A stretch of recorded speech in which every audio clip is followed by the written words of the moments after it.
Namaste, good evening everyone. I am Dr. Shweta Parak, Medical Retina Junior Consultant at Drishti Eye Institute. आज मैं आपको intravitreal injections के बारे में जानकारी देने आई हूँ। आज I hope all of you are staying at home safe and sound during this COVID-19 era. So intravitreal injections क्या होते हैं? बेसिकली आंखों के अंदर दिए जाने वाले इंजेक्शन को इंट्राविट्रियल इंजेक्शन कहा जाता है। आंखों के अंदर एक जेली होता है जिसे हम विट्रियस ह्यूमर कहते हैं और उसके अंदर ये हाईली टारगेटेड ड्रग थेरेपी है जो डायरेक्टली डिजीज्ड रेटिना के पास जाके ड्रग को डिलीवर करती है। इंट्राविट्रियल इंजेक्शन काफी कॉमन प्रोसीजर हो गया है आजकल।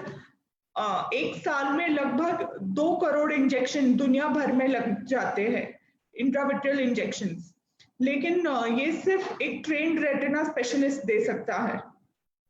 तो इंजेक्शन देने की क्या जरूरत पड़ती है आंखों में? बेसिकली जो ड्रग्स हम ओरली खाते हैं या इंट्रावीनस इंजेक्शन के थ्रू लेते हैं वो ड्रग्स अपने आईज तक पहुंच नहीं पाते हैं और जिस डिजीज टिश्यू पे एक्ट होना है एग्जैक्टली वहां पे पहुंच नहीं पाते हैं क्योंकि काफी सारे बैरियर्स उनके रास्ते में आ जाते हैं, काफी सारी रुकावटें आ जाती है रास्ते में। इसीलिए डायरेक्टली ड्रग को जेली के अंदर आपके अंदर पहुंचाया जाता है इंट्राविट्रियल इंजेक्शन के द्वारा।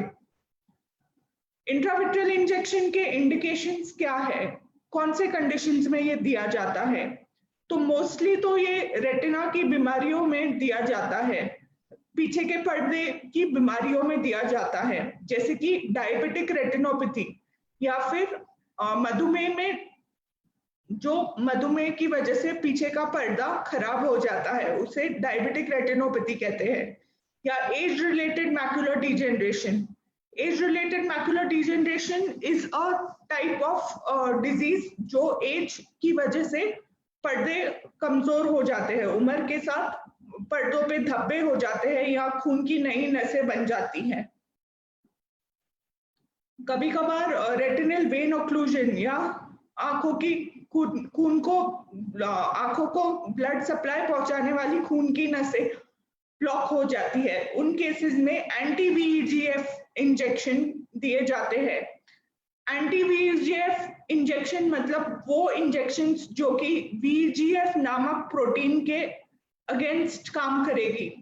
ये VEGF प्रोटीन जो है काफी हार्मफुल होता है और इसकी वजह से नई खून की नसें बन जाती है जो कि पर्दे में कभी भी ब्लीड हो सकती है, कभी भी फट सकती है या पर्दे के ऊपर कोई खिंचाव प्रोड्यूस करके रेटिनल डिटैचमेंट कॉज कर सकती है।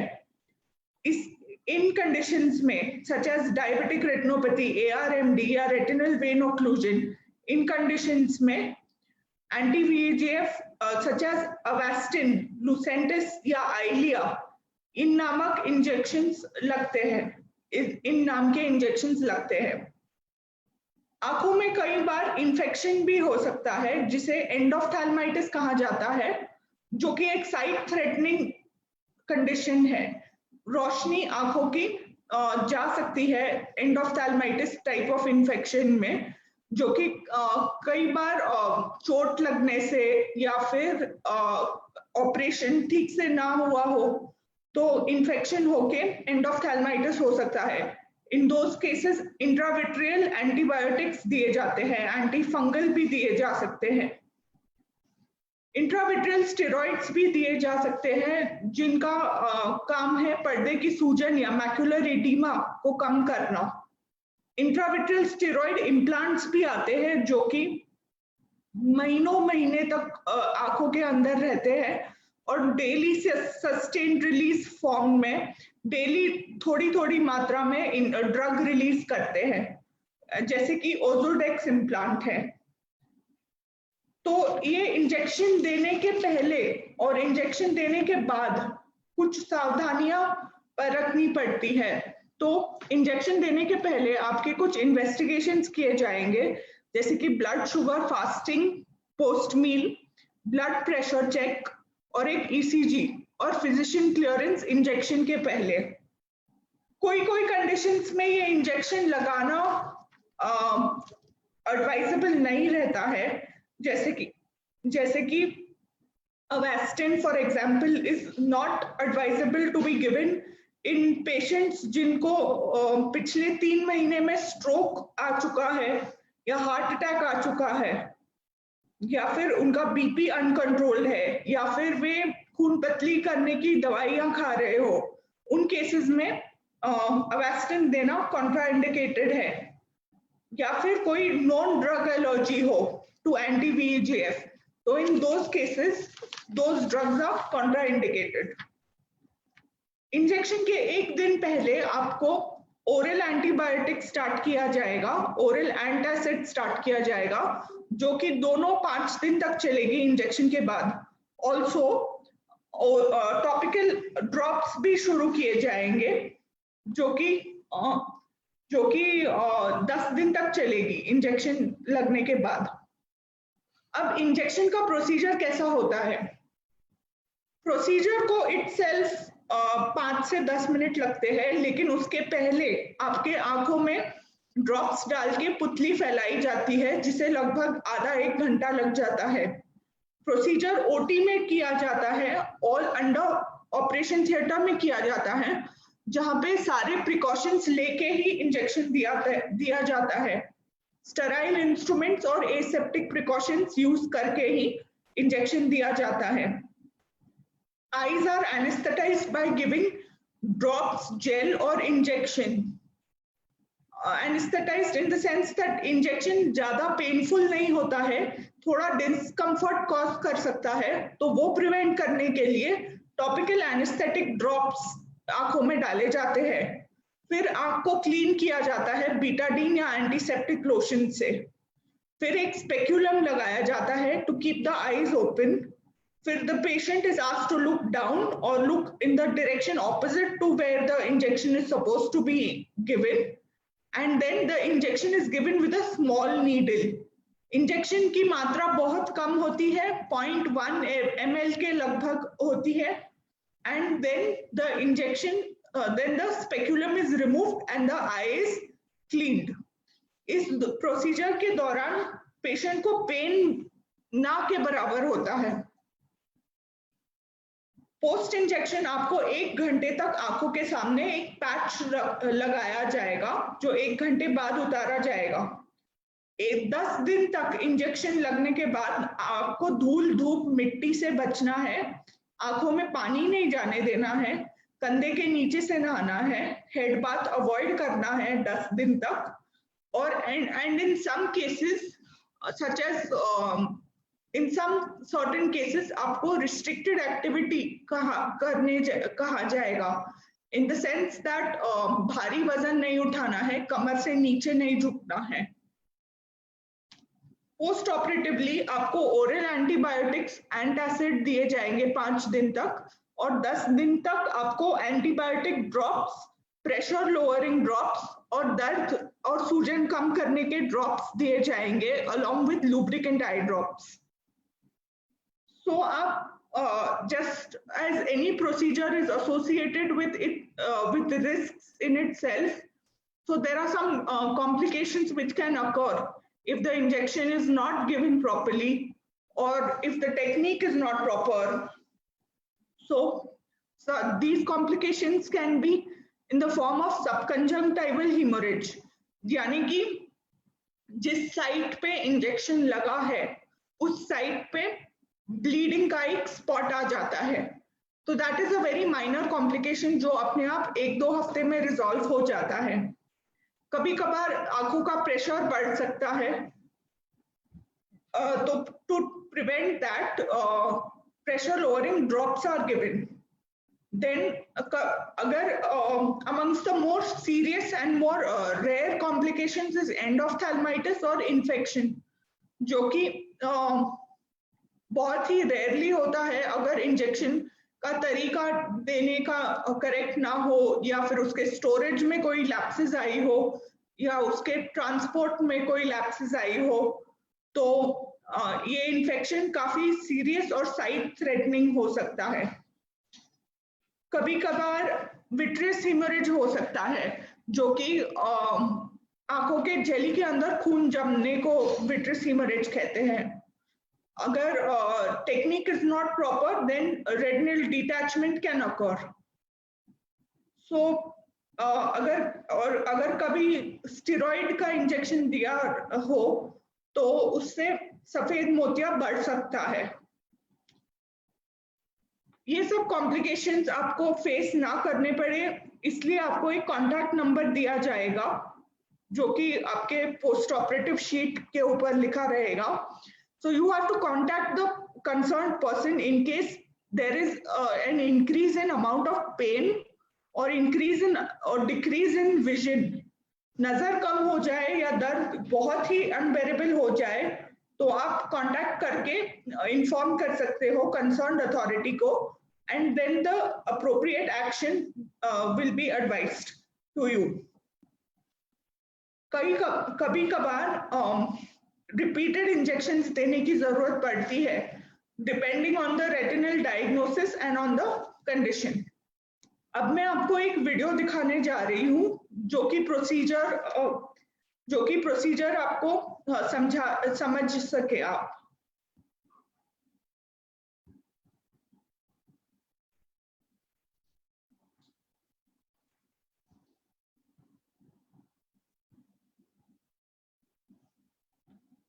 तो आप प्री ऑपरेटिव बीटाडीन और प्रोपैराकेन ड्रॉप्स डालेंगे। Betadine is antiseptic and proparacaine is anaesthetic, जो कि पेन कम करेगा। ये ड्रॉप्स डालने के बाद एक प्लास्टिक ड्रेप लगाया जाता है आंखों पे।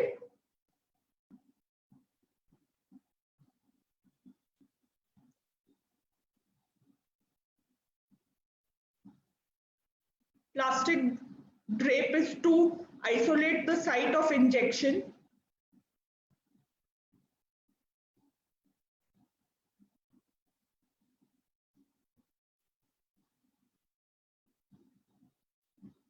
ड्रेप को कट किया जा रहा है, ये स्पेक्यूलम लगाया जा रहा है।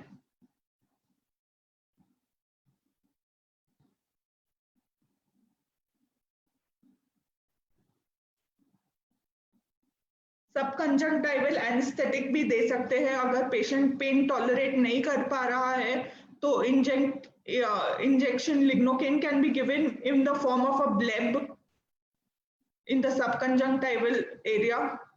ये बीटाडीन का लोशन है जो कि लगाया जा रहा है टिप पे। ये मार्किंग की जा रही है।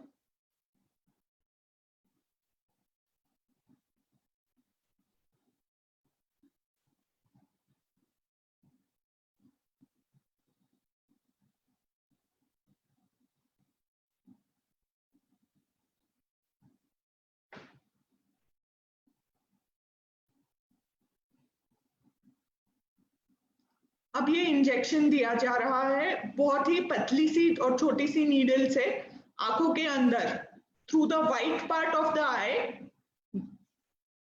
This injection is being given. आप देख सकते हैं कि एक खून का छोटा सा धब्बा बन रहा है, तो उसे प्रिवेंट करने के लिए ये प्रेशर दिया जा रहा है स्वॉब से।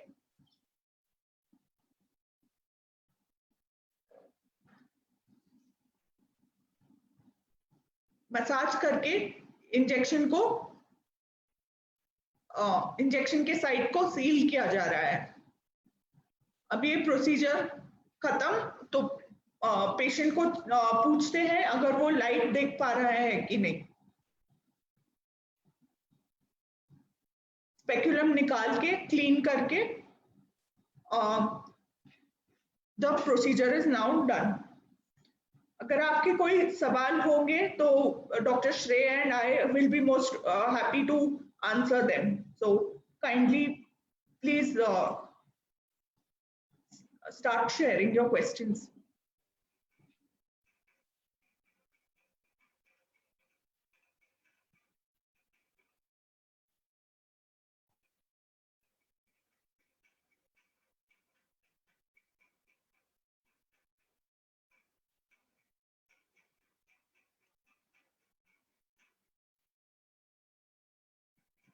Hello, Dr. Shweta, am I audible?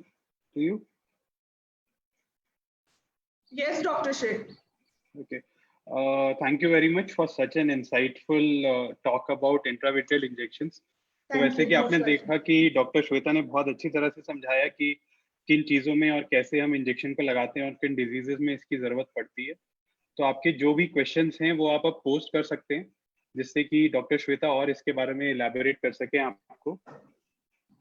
तो अभी तक एक क्वेश्चन जो आया है हमारे पास, तो दैट इज कि how long injection effects. I think they want to ask कि till how what duration the effect of the injection will last. Okay, so it depends on the type of injection that is given. Most cases, the anti-VEGF such as Avastin, Lucentis and Eylea will act up to 1 month. Their peak effect is within 1 month. And at the most, the peak effect of Ozurdex implant comes within 2 to 3 months of the injection that is being given.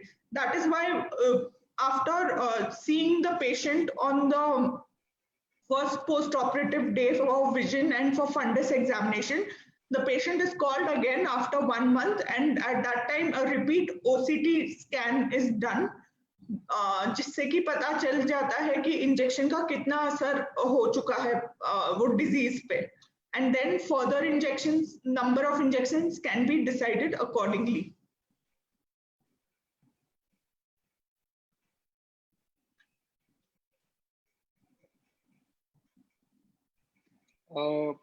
So there is one question which is posted by the institute itself, that one patient actually phoned and asked that for which and what diseases these injections are useful for.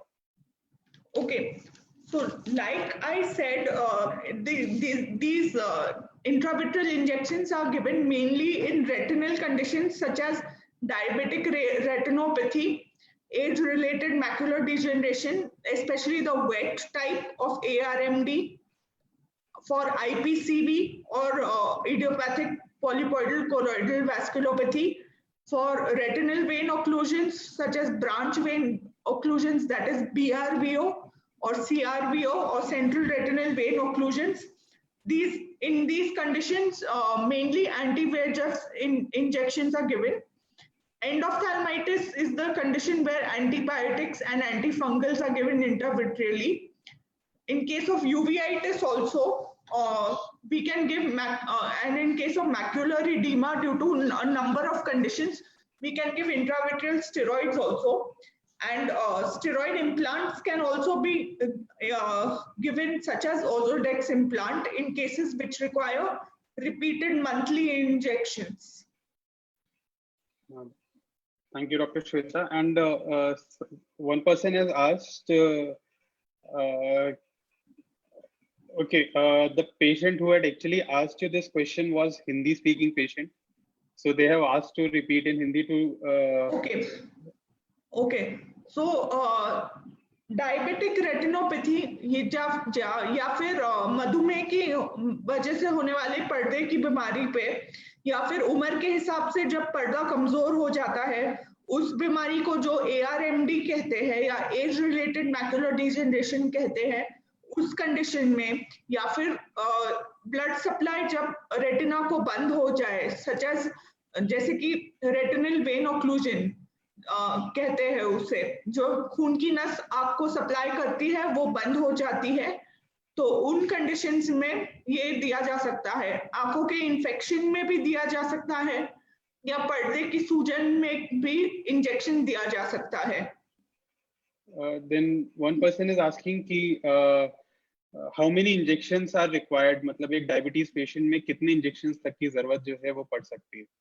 अच्छा, तो diabetic patient में mainly the disease process is related, as doctor Shrey had explain very lucidly, उनके पिछले session में बहुत अच्छी तरह से डॉक्टर श्रे ने भी कवर किया है कि ये कहना मुश्किल है कि कितने इंजेक्शन लग जाएंगे। कभी कभार 1-2 इंजेक्शन में भी कंट्रोल आ सकता है, या कभी कभार एक पेशेंट को साल के 6 या 7 इंजेक्शन भी लग जाते हैं। तो ये मेनली उस चीज पे डिपेंडेंट रहता है जो कि पेशेंट का डायबिटीज कंट्रोल कैसा है, उनका डिजीज प्रोसेस कितने हद तक कंट्रोल हो रहा है। तो it really depends on that. ये कहना मुश्किल है कि एक या दो इंजेक्शन में या कितने नंबर ऑफ इंजेक्शंस में डिजीज कंट्रोल हो जाएगा। Then somebody is asking कि anti-VEGF के बाद जो है लेजर की रिक्वायरमेंट कितनी रहती है? Do we need to do laser along with anti-VEGF injections? अच्छा, तो जिन कंडीशंस जैसे कि मधुमेह की वजह से पर्दा जब खराब होता है, जिसे डायबिटिक रेटिनोपैथी कहते हैं, और डायबिटिक रेटिनोपैथी में भी दो टाइप्स होते हैं, नॉन प्रोलिफरेटिव और प्रोलिफरेटिव। तो प्रोलिफरेटिव टाइप या जिसमें खून की नई नसें बन चुकी हो, उन कंडीशंस में सिर्फ इंजेक्शन देके काम नहीं चलता है, लेजर की भी जरूरत पड़ सकती है, या फिर रेटिनल वेन ऑक्लूजन, या फिर जिसे हम ब्लड सप्लाई आंखों का जब कम हो जाता है तो उन केसेस में भी खून की नई नसें ना बने या फिर कंट्रोल में आ जाए, जो कि खून की नई नसें बन चुकी हो, उन्हें रोकने के लिए काफी हद तक लेजर की भी जरूरत पड़ सकती है। Then somebody is asking, he is Hindi speaking patient, तो ये पूछ रहे हैं कि ओल्ड एज डीजेनरेशन की वजह से जो इंजेक्शंस लगते हैं, तो इतनी बार इंजेक्शन लगाने की जरूरत क्यों पड़ती है उसमें? अच्छा, तो मेनली एम ऑफ ट्रीटमेंट इन इंजेक्शंस में ये रहता है कि जितनी नजर है उतनी बनी रहे, ऐसे ना हो कि इससे और ड्रॉप हो जाए विजन। तो इतने ज्यादा इंजेक्शन की जरूरत इसलिए पड़ती है क्योंकि वो डिजीज प्रोसेस ही कंट्रोल में नहीं आती है। वो अगर आप देखें तो अब्रॉड तो ऐसा प्रोटोकॉल रहता है, इंडिया के बाहर ऐसा प्रोटोकॉल रहता है कि हर महीने पे इंजेक्शन लगता है, भले ही डिजीज प्रोसेस कंट्रोल में आई हो या नहीं। फिर भी यहाँ पे हम दृष्टि आई इंस्टीट्यूट में ऐसे प्रोटोकॉल फॉलो करते हैं जिससे हम डिजीज प्रोसेस मॉनिटर करके ही इंजेक्शंस लगाते हैं। कोई अननेसेसरी इंजेक्शंस लगाने की मतलब लगाते नहीं है।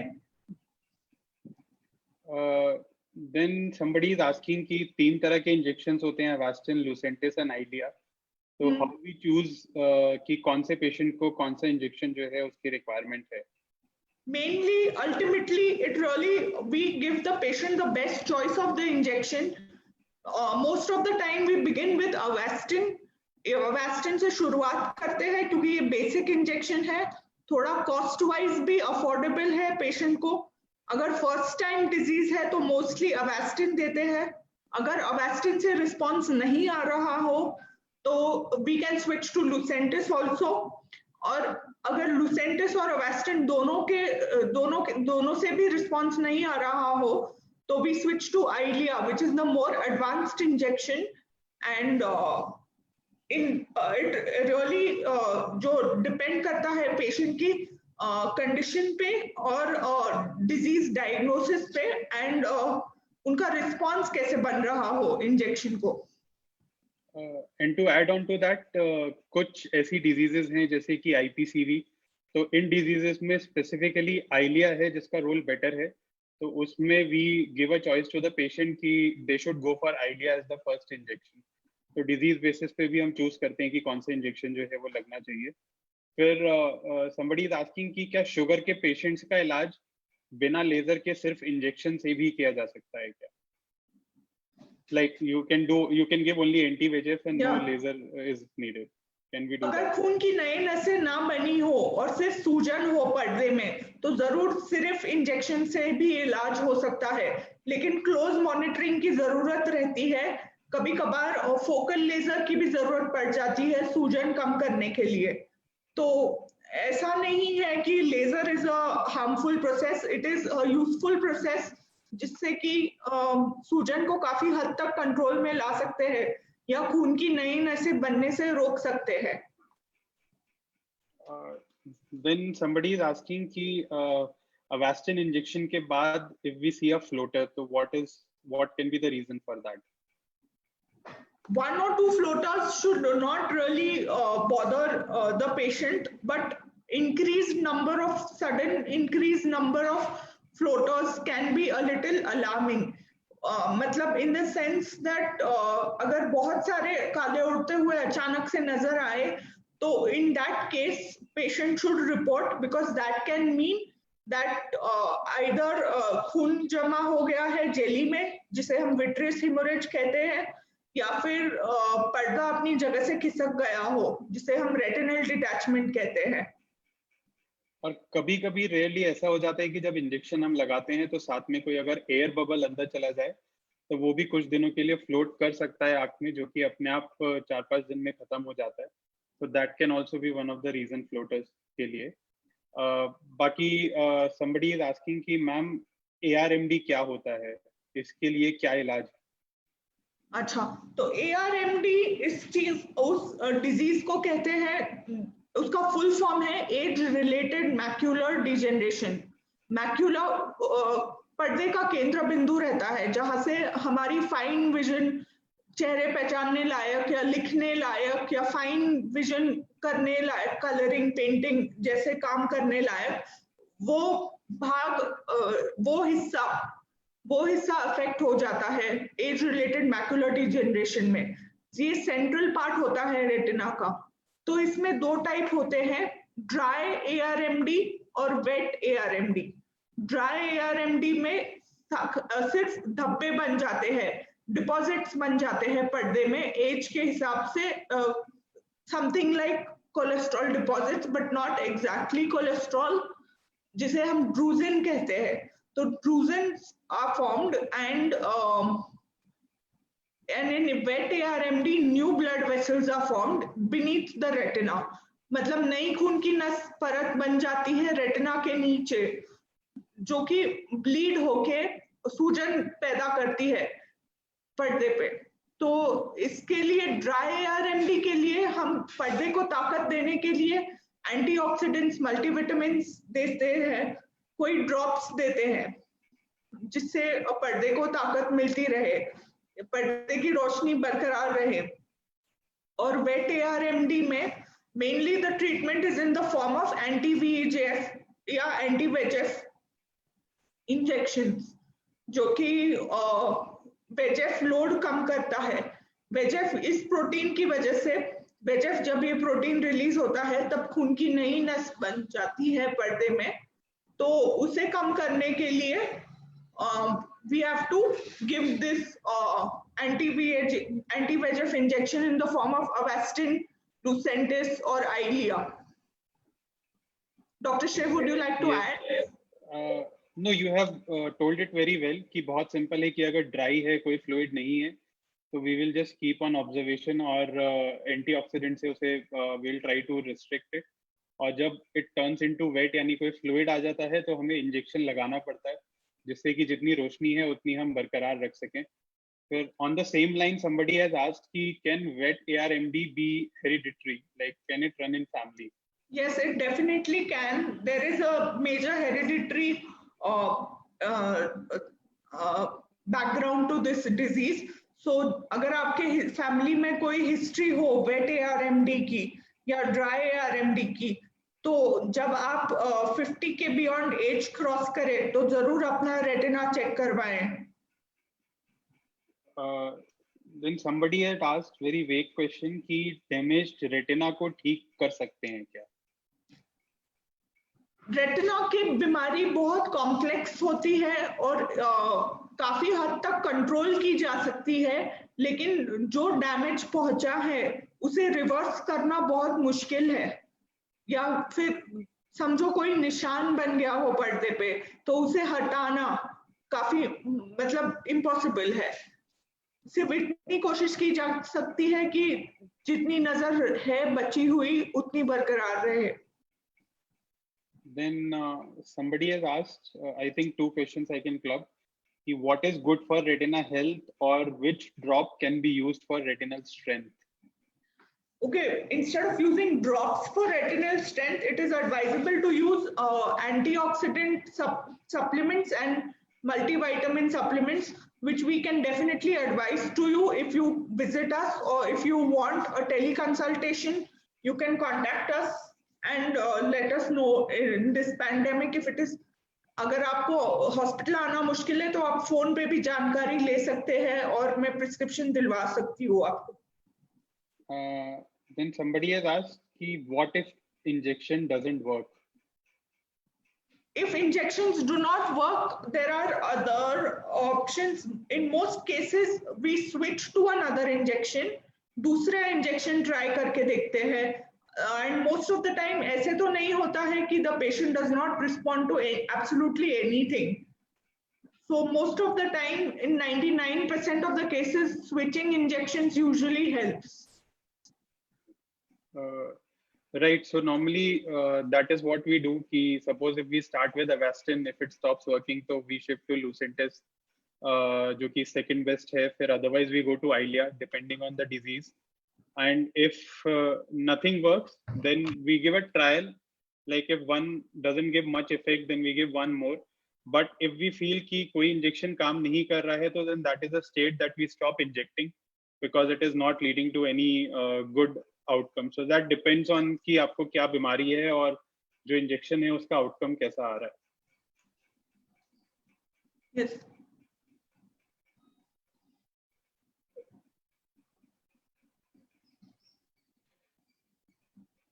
So I think we have covered most of the questions. जो लोगों के doubts थे till now, we have answered them well. So. Yes. I think the main problem which every patient faces is financial burden, क्योंकि इतने सारे injections कभी-कभी लगाने की जरूरत पड़ती है. तो as Dr. Shweta has told you already कि अगर diabetic हैं, अगर आप उसका control रखते हैं तो injection की requirement कम हो जाएगी. और जो age related diseases हैं, तो on that it depends कि if you are a smoker, if you control that, so it limits the progression. We have one more question कि मैम मेरी वेन बंद होने के कारण नहीं दिखता, तो उस पर कुछ रिसर्च में निकला है क्या? वेन बंद होने के कारण, probably I think she is talking about venous occlusion. Okay, तो research मतलब nothing to reverse the occlusion as so far, या फिर disease retina को replace करने की ये कंडीशन में तो कोई चर्चा नहीं की जा रही है. As of now, I think it's mainly laser and anti-VEGF injections that can be used. If you come to us for an evaluation, maybe we will be able to advise you better. Right, it is very difficult to tell online कि मतलब क्या disease है आपको और उसका क्या treatment किया जा सकता है.